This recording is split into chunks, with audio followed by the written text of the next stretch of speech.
Pemirsa, libur akhir pekan Bandara Soekarno-Hatta di Tangerang, Banten dipadati calon penumpang. Mayoritas calon penumpang bepergian untuk berlibur ke sejumlah objek wisata dalam negeri. Bandara Soekarno-Hatta, Tangerang, Banten dipadati calon penumpang sejak pagi tadi. Mereka hendak terbang ke sejumlah daerah di Indonesia seperti Denpasar, Yogyakarta, Surabaya, dan Makassar.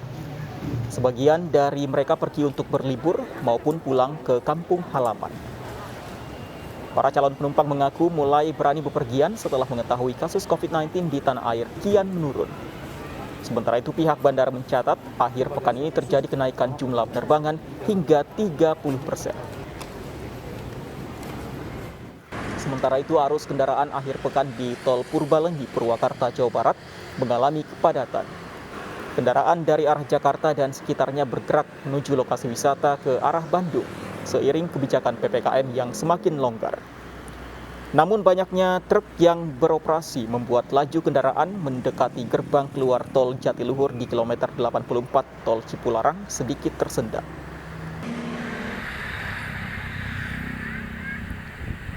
Di Lembang, Jawa Barat, antrean panjang kendaraan menimbulkan kemacetan sepanjang 2 km lebih. Antrean kendaraan lebih didominasi mobil-mobil pribadi dan bus pariwisata dari luar kota. Para pengendara masuk ke arah Lembang sejak pagi untuk menghindari penerapan ganjil genap di daerah perbatasan. Untuk membatasi mobilitas di kawasan wisata Lembang, polisi memberlakukan ganjil genap dan one way. Meningkatnya arus kendaraan menuju Lembang membuat beberapa objek wisata penuh dengan wisatawan. Diperkirakan ada peningkatan volume 30%, khususnya yang Bandung Raya. Kami setelah melaksanakan CB ganjil genap, kemudian melakukan penarikan searah one way dari Kota Bandung mengarah Lembang. Dikarenakan yang dari hasil pantauan hari ini banyaknya masyarakat Bandung Raya yang melaksanakan long weekend ke Lembang, jadi kita prioritas dulu. Sehingga nanti yang dari arah... Pemirsa, sejak 1 bulan terakhir, kawasan wisata Dunia Fantasi sudah kembali beroperasi khusus bagi warga yang sudah divaksin. Namun pengunjung dibatasi 25% saja.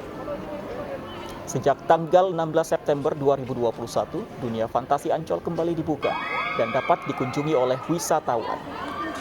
Berkapasitas 25%, para pengunjung diminta tetap taat mematuhi protokol kesehatan. Pengunjung yang hendak masuk diwajibkan sudah melaksanakan vaksin minimal dosis pertama. Akan dilihat melalui scan QR Code di aplikasi Peduli Lindungi. Taman Impian Jaya Ancol merupakan salah satu dari 20 tempat wisata di Indonesia yang direkomendasikan untuk kembali dibuka selama tahap uji coba pembukaan kawasan rekreasi.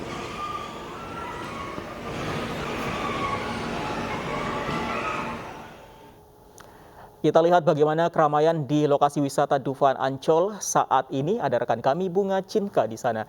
Selamat sore Bunga, bagaimana suasana di Dufan saat ini? Semakin sore apakah semakin ramai atau bagaimana kondisinya?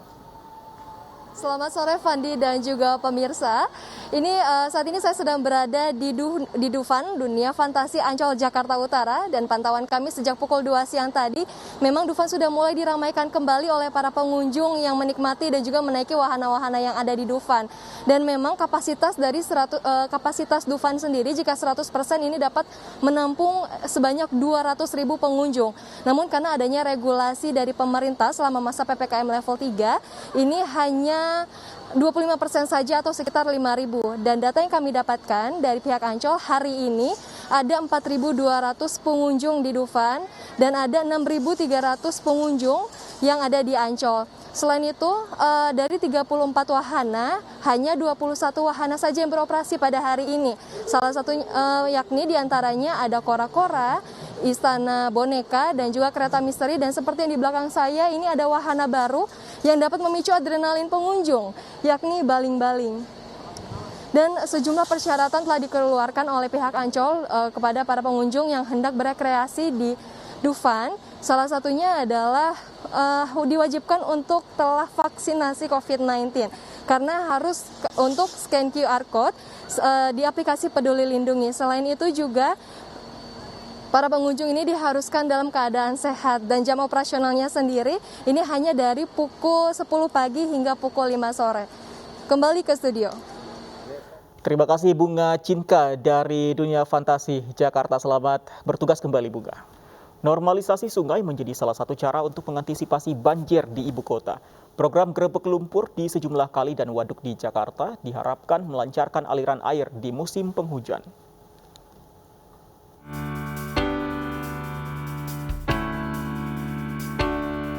Banjir di ibu kota menjadi salah satu momok yang harus diwaspadai pemerintah Provinsi DKI Jakarta.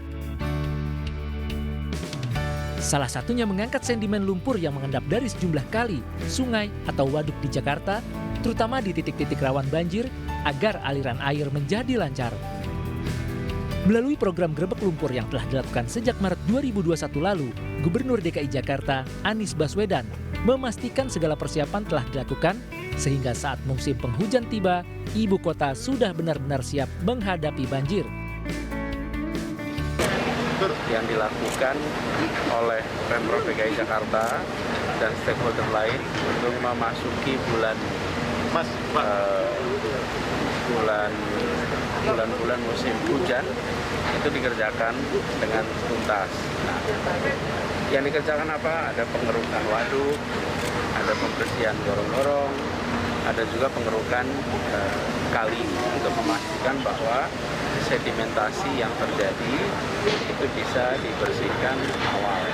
Harapannya kita bisa menghadapi musim penghujan besok dengan lebih siap dan mudah-mudahan terhindar dari banjir. Beberapa wilayah yang difokuskan untuk program Grebek Lumpur, diantaranya Kali Mokerfart Jakarta Barat, kawasan Sunter dan Rawabadak Jakarta Utara, serta Kali Krukut di Bendungan Hilir Jakarta Pusat. Di area Kali Sunter sedikitnya 4 alat berat yang dikerahkan dalam pengurukan lumpur yang akan berlangsung hingga akhir Oktober ini. Ditargetkan 8.400 meter kubik lumpur di Kali Sunter dapat dikeruk. Sedangkan di Kali Krukut Ben Hill Jakarta Pusat, 10 mesin eskavator dan 30 dump truck dikerahkan untuk mengeruk lumpur sebanyak 12.000 meter kubik dengan kedalaman 1,5 meter. Lumpur-lumpur hasil pengerukan tersebut dibawa ke pembuangan akhir di kawasan Ancol, Jakarta Utara.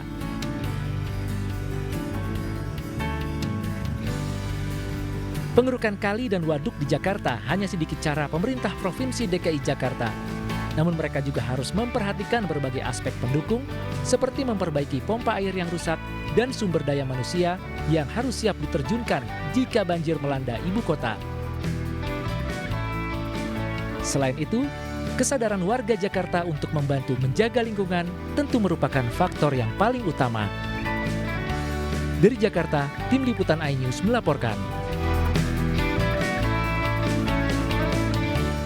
Pemirsa, bantuan bagi masyarakat kecil selama masa pandemi COVID-19 terus mengalir. Menyambut hari ulang tahun ke-7, Partai Perindo menyalurkan paket sembako kepada pekerja penanganan sarana dan prasarana umum yang tetap berjuang menjaga kebersihan lingkungan di tengah wabah corona.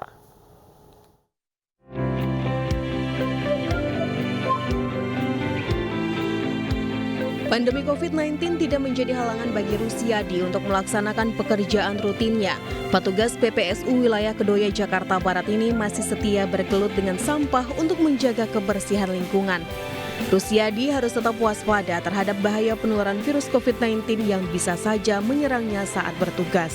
Kami suka dukanya yaitu mengenai penanganan banjir. Mungkin masalahnya banjirnya itu kan agak tinggi dan kami tetap mengerjakan itu semua dengan ikhlas.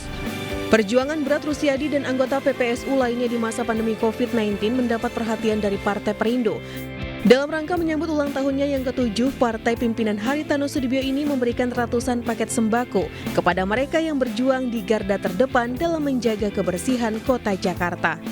Marilah kita lakukan sentuhan terhadap masyarakat yang bawah, kepedulian terhadap mereka dan juga rasa kemanusiaan, dan kita berikan kepada mereka bantuan.